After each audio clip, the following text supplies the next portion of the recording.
to say, watching the Batman post Luigi Mangione is a completely different experience. The Matt Reeves Batman world is teetering right on the edge of class consciousness, baby. He's right there. Reeves has gone woke, y'all. Okay. Crazy Stupid Podcast. Thank you so much for tuning in. As always, if this is your first time watching, we'd love it if you could hit the like button, the subscribe button, and the bell so that you are aware of when we post things. Hey everyone, so as you know, TikTok's probably gone.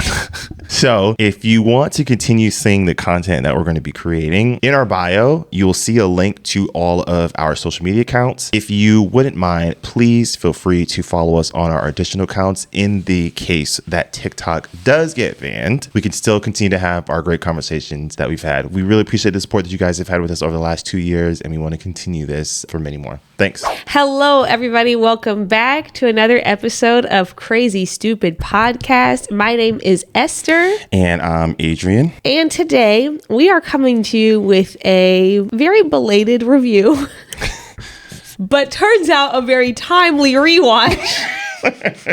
Both the Batman and the Penguin, the spinoff on HBO Max. Partially the reason why we're a little late on this, number one, sorry, I just finished watching the Penguin today. I was a little late. I was trying to convince her for a month. Not he really was. Months, more like weeks. It was a long time. He was. And I was like, turns out it's really good. Everybody was right. Yeah. I think Colin Farrell won a Golden Globe. That would make a lot of sense. Yeah. I can jump in with the Penguin. Yeah, you just recently watched it, so I'm curious as to know what your thoughts are. It was not overhyped. I'm not gonna lie, okay, because spin-off series don't always live up to the standard that the film sets because they don't always have as much money. So I kind of was, I think that's part of why I wasn't really like jumping at the chance to watch it. I don't think I expected it to be that good, number one, and to really be able to hold up the mantle of like the standard that the Batman set. Definitely proven wrong there. Did a phenomenal job. The other thing that I was really hesitant about was I'm not a Batman, like, I don't really read comics. So I've I watch, like, obviously the Dark Knight trilogy, a phenomenal trilogy. I love it. Everything else that DC has done, I've been kind of like, meh.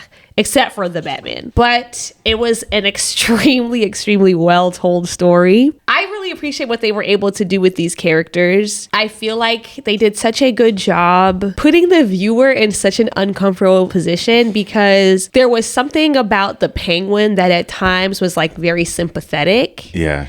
And also he had Victor, which my heart. So it was like, there were times where I found myself wanting to root for them. But then on the other hand, you had Sofia and what she was doing, and she was phenomenal, number one. And so it was just like, I never really knew what I wanted to happen. I finally, at some point, I just said, whatever, I'm just going to go along for the ride and see what happens. Like, I have lots and lots and lots of thoughts about those two characters, Sofia and Oz. I guess we can kind of jump right into it with Oz. I can kind of start that off since you already went. It's on site for Oz, bro.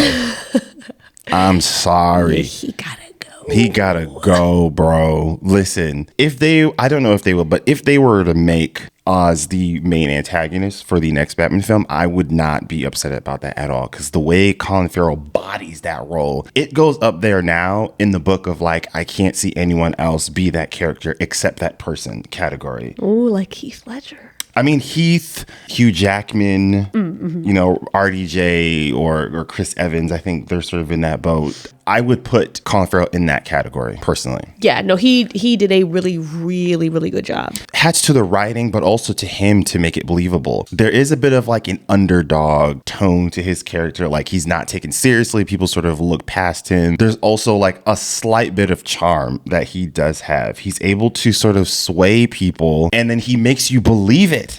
One of the things that stood out for me was when he took Victor out to go eat. The waiter was getting a little annoyed at Victor because he kept stuttering, and then he kind of stood up for him. But there were a couple of moments where he got tired of Victor stuttering. It was like this in like high stress moments. Really, that was the only time. Still, it's just that inconsistency is what makes his character so great for me, because it's hard to know where his morals stand at all. But he does such a good job on multiple occasions to just bring people back in. I think, okay, first thing I was like, Freud eating this show up, because the Oedipus complex going on with Oz and his mom, crazy. Yeah. And then, of course, we got the backstory, and I was like, worse than I thought. Even worse than I thought. But I feel like two things really motivate him and define his character. It is A, his relationship to his mother, because she is the only person that he feels has ever truly seen him and made him feel valuable and like he can be somebody. And then the other thing, of course, is his disability and the way that he is treated and othered and sort of like undervalued, right? He feels like this sense of inadequacy because of that, I think. Yeah. And like you can see that those two things are like his main driving factors for the entire show. It's like kind of tricky, but like to an extent, he wants to make other people who are unseen feel seen and respected too. Yeah. And like that's what allows him to draw people like Victor in. And like you were saying, like in those moments,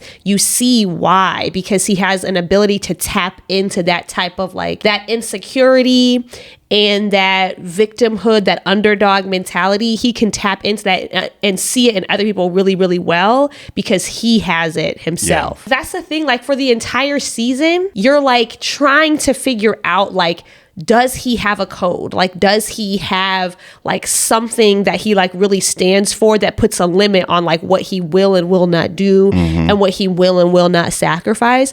And at times you think he does, because he starts giving these speeches about how like the world never saw us, the world never saw you, da da da da da da da.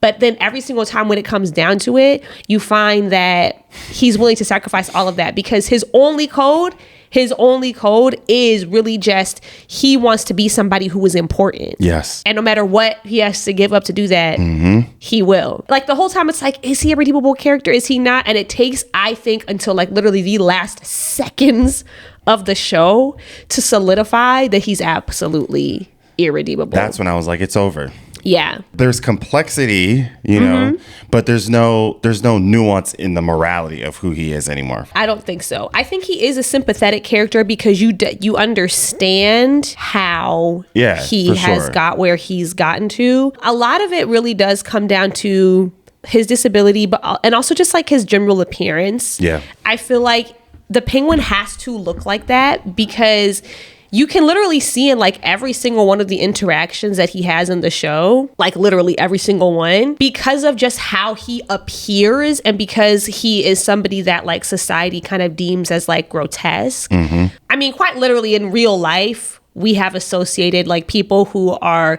disabled or people who are like disfigured. Like we have associated those things with like evil, right? Like going back centuries, it used to be like, oh, you're like this because like the gods or God is like cursing you or whatever, right? Like we've always had that issue. Yeah. And so in every single interaction that he has, you see him immediately have to try to earn the respect of other people. Let's talk about Sofia though, because that's my girl. There we go. I feel like in a way there are a lot of similarities between what drives Sofia and what drives Oz. Yeah. Just like Oz, she is also driven by like this desire to be seen and respected. But for her, the societal issue that she is pushing up against is patriarchal. She often shows mercy to other women who she can see are being victimized by men and patriarchal systems in similar ways as her. Like she showed mercy to Eve. She showed mercy to Oz's mom. Yeah. And her cousin. I feel like her experience throughout the show is like very, very colored by gender. Her whole arc is like she's just trying to find freedom. In a non-literal way, freedom from like these patriarchal systems and like the pressure and the rules and all of these things that these men in her life have put upon her because of the world that she's grown up in and the limitations put on her. Yeah. And then like, of course, she goes to Arkham. And like, the fact that so much of what she's fighting against is a result of patriarchy is exemplified said so clearly in her decision to change her name. Partially, it's like, obviously, okay, like her father and her father's family betrayed her, unalived her mom. Obviously, she's going to want to detach from them. Yeah. But also, the practice of a wife taking on her husband's name is a tradition that is embedded in patriarchy and aids in the erasure of women and their identities and their lineages. And so her deciding to take on her mother's name is also kind of like an FU to that whole idea of like saying that like my mother's identity didn't matter until she was attached to this man. She mattered in and of herself, and I'm going to carry on her legacy instead of his. And then I think that's why it's so insulting to her, the crime that she's framed for, because it's the act of unaliving women for no reason. And that is something that she would principle never ever do. And you can see every time it comes up when they finally let her out and somebody calls her the hangman, you can see it irk her and she can't let it go. Like she always is like, you still think like I did not do those things and I would never have done those things. That's not me. So I feel like she was a little bit more of a relatable character to me. Unlike Oz, she did have a very clear code of ethics. Unlike Oz, who views everybody as somebody who can be collateral damage, I don't think that she's the same way. Yeah, very good show. Very good. And they did a really good job to sort of make the world feel like the Gotham that we got in the Batman. Yes, there was so much consistency. Yeah, I mean, you know, like we mentioned, not just with characters, like we see the cop that was in both of them, but just tone, aesthetics, all of it still felt color like grading. Yes, all of it still felt like you were still in Gotham. One thing that I think I would love to give Matt Reeves props for is that as much as I love The Dark Knight, like that's always been like my number one Batman film. This universe actually feels like you are watching a comic book movie. I think it's been a while since we've gotten that. And I would say, I think it's been a while since we've gotten that done well on live action. Because I think some of the 90s Batmans, they tried to make it look like Gotham, but it looked kind of kooky. It was just all over the place. It's a difficult task because some of the Batman characters, primarily the antagonists, are a little outlandish. Yes. Mr. Freeze, he looks outlandish. Cobblepot, outlandish. But to find a way, and I'm specifically just thinking about Oz right now, what you were saying earlier really resonated, because to make these outlandish characters sort of come to light where it makes sense on the screen, you have to do what they did with Oz, make him very complex, but still somewhat irredeemable. Drawing that line, I think, tells how serious I'm trying to put this character together. Yeah, I had the same thought. What I'm realizing watching the Batman, the Matt Reeves version of the Batman universe in particular, is that I feel like the Batman stories and the Batman universe is probably one of the hardest ones to bring to live action, because you kind of have to juggle these two things where it's a story that is more grounded in reality than like some of the other superheroes in the DC universe, but it also does have a fantastic element to it in that the people are so absurd. Right. Batman is absurd, right? Like that is an absurd character. The Joker, the Penguin, Selena Kyle. Like it is kind of just a city of people who are like certifiably insane.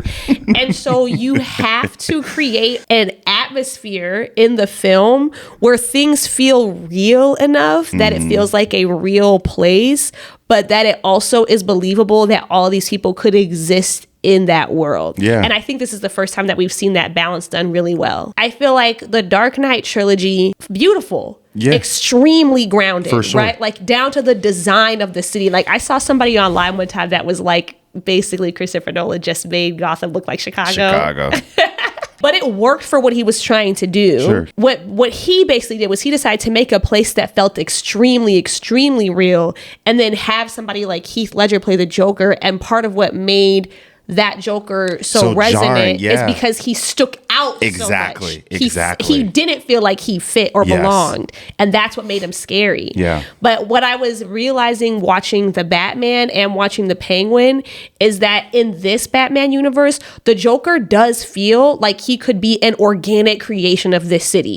Like I would believe that this city could just create somebody like that because he's done such a good job creating that type of atmosphere in the film. films. Yeah. Really well done. And I will say what has sort of happened when we as, like comic book fans have sort of critiqued the film, a lot of times it has sort of turned into, I want to say, a little bit of rewriting with how culturally impactful The Dark Knight was. There's valid criticisms that you can give that I think, stories and movies have learned from that and grown from it. Like you could use The Batman for an example. But for that time, though, I feel like I need people to remember that, like, we hadn't seen anything like that, where it was taken seriously, a comic book movie was taken that seriously to that degree. No, yeah, it changed the game. Right, especially with what he was able to do with Batman Begins, which I still feel like is an underrated origin story for any comic book superhero movie. The Matt Reeves Batman world is teetering right on the edge of class consciousness, baby. Hey, man. He's right there. Reeves has gone woke, y'all. Okay, there's a couple of quotes that I wrote down. I put down a few too, yeah. Victor, when everything goes down and they have the car bomb and all that stuff, and he tries to get the gangs to go help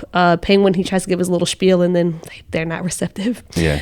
But he says the whole world, they treat us like we don't matter, talking about like his community in Crown Heights. And then Frances, the Penguin's mom, when she is talking to Sophia, she says, same winners, same losers. And like that's like what jolts Sophia, is like she thinks that she's been playing this different game and freeing herself from all this stuff, when really she's just been embedding herself in it further. Yeah. In the end, it turns out to be true. Like in the end, Penguin basically allows for a rich politician to get everything that he wants.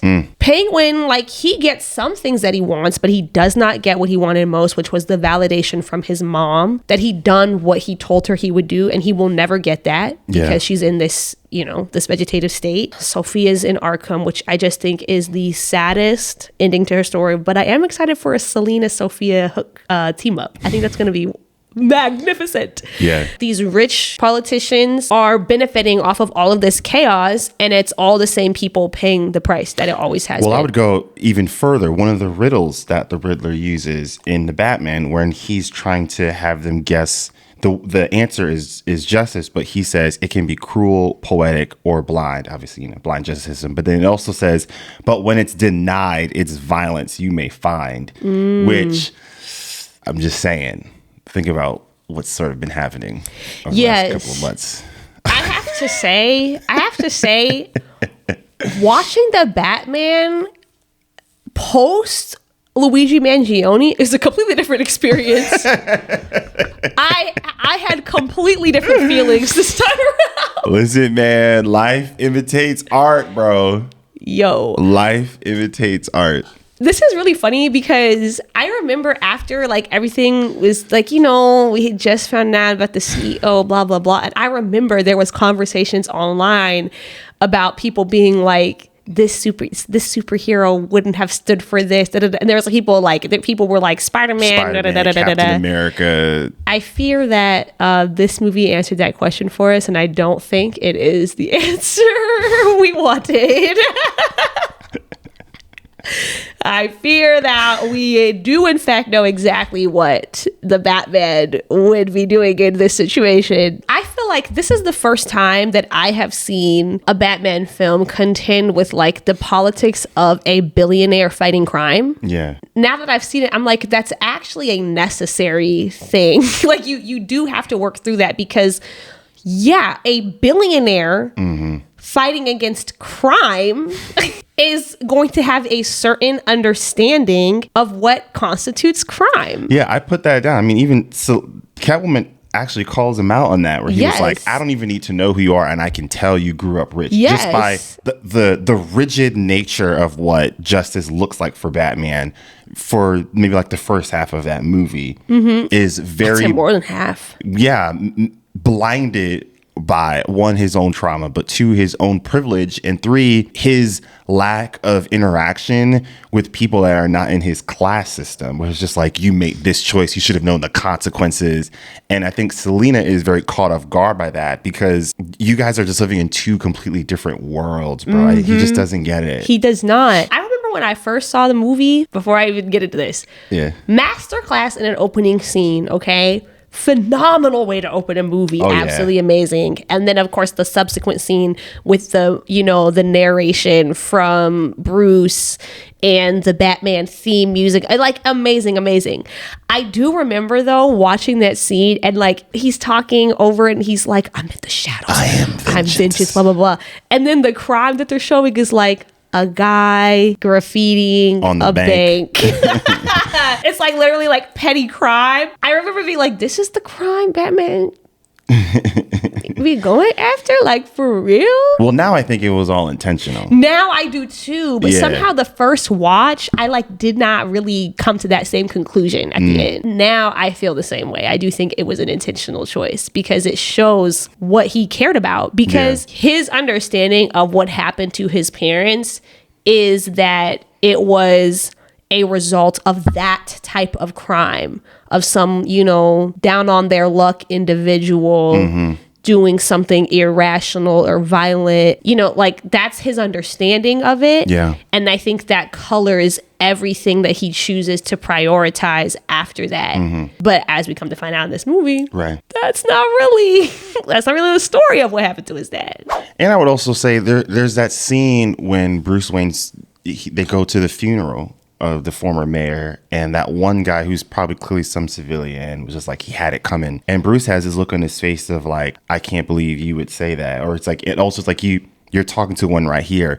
I think again, it is showing the disconnect that I think a lot of well-off and quote unquote rich people probably have with the resentment that has been growing over the last, obviously in their world, but like in our world also. Like I think you saw a lot of rich people, they couldn't wrap their minds around why people were sort of placing this, you know, Luigi on like this sort of, I don't even know what to call it, like pedestal, but like immortalizing him, turning him to some sort of like symbol. They romanticized. A little bit, you know, that disconnect. I think the Batman showed it very well at multiple stages, and it shows how different groups respond to that particular resentment. We've got like the little, you know, right-wing fringe groups that the Riddler was a part of, but there were other people. Like, I really resonated with the mayor that got elected at the end, where you could tell like she was genuinely trying to like do good for the city of Gotham. And she has that line where she was like, we need to restore faith back in, not just into ourselves, but into our institutions.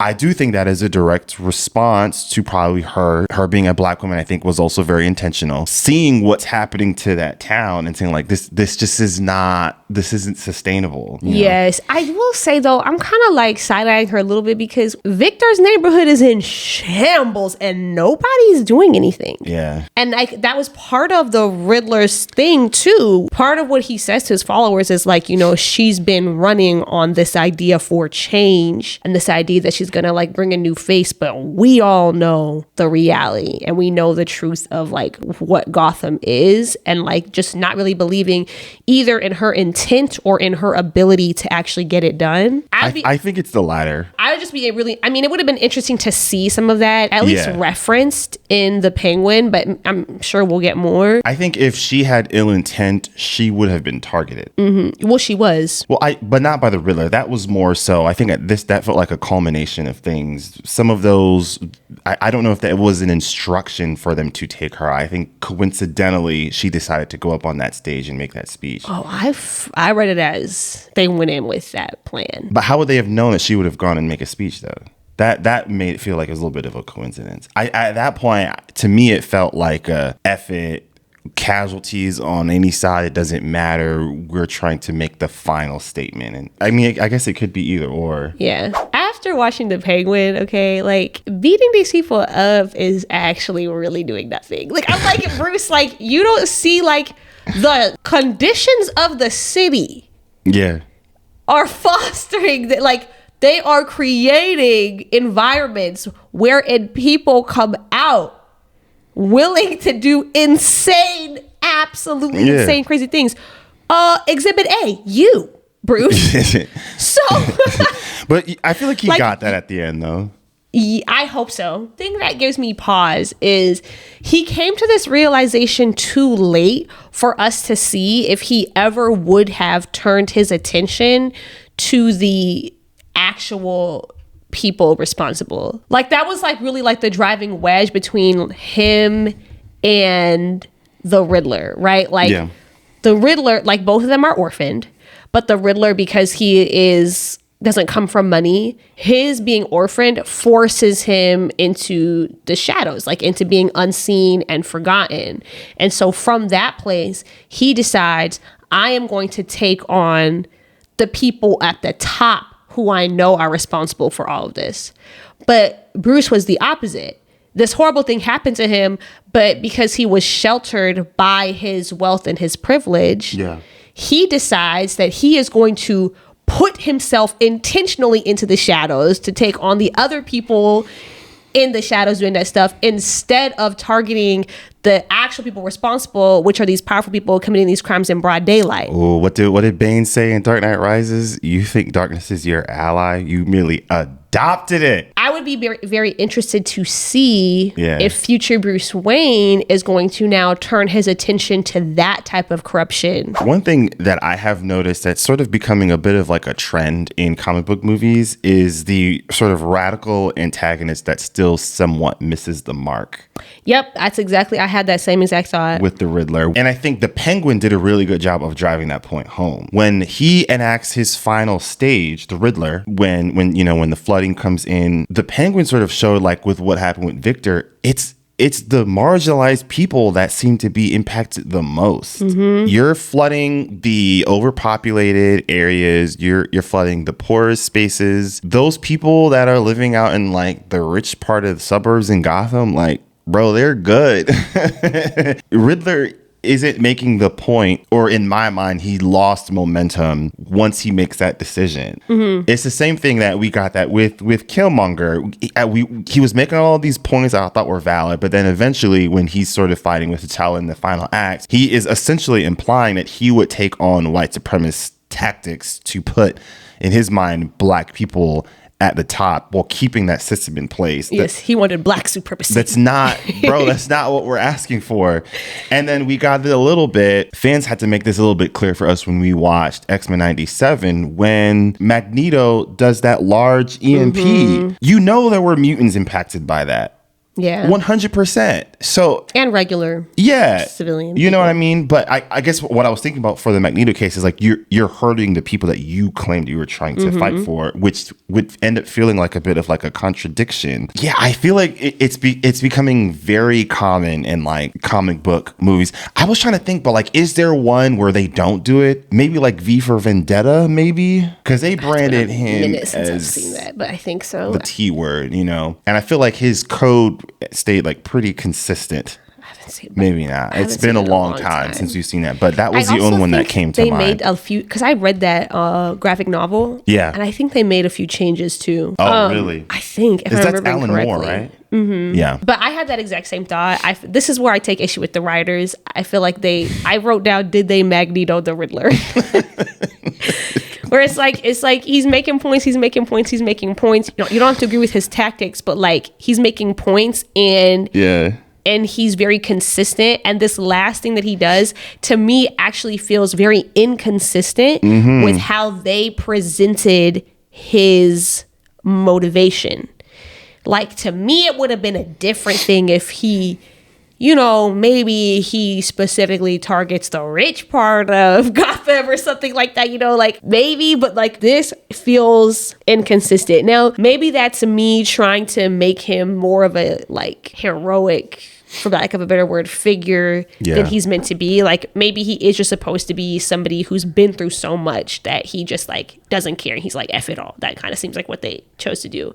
But I feel like this is something that all of these movies do because they can't take the point all the way there. Like, they just can't ever do it. Yeah. And I guess what it ultimately does, narratively speaking, for the viewer, it makes those ideals seem radical or fringe. And this one was a little bit more frustrating because the Riddler was presented as that sort of you know, QAnon fringe kind of, because he's on the forum chats, he's taking the anonymous videos.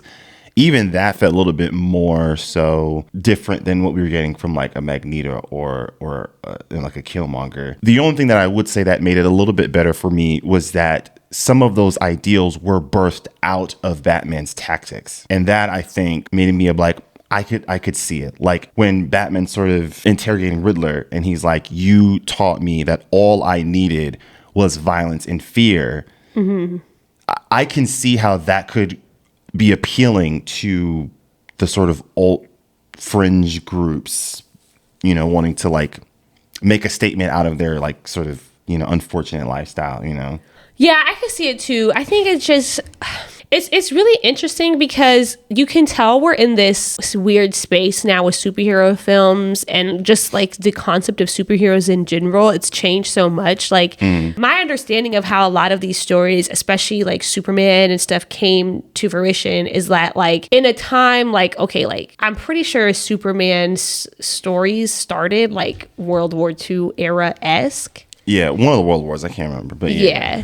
And so like in a time when like America is feeling extremely patriotic and they like create these heroes to represent that, like to represent America's greatness. Yeah. And you kind of like see that threaded in like, you know, their costuming and like the types of stories that they would tell, right? Mm-hmm. Now we're in like this weird spot where culturally our feelings about America have changed so much that now a lot of these movies and possibly the comic books too, I don't really know, but definitely the movies are now trying to use these same characters and these same heroes who we know, like that's how they started. They're trying to use these same heroes to tell stories that are critical of America and critical of our politics and, you know, our power structures and all of that stuff. But like, because of the structure of the stories, you can see that they are limited.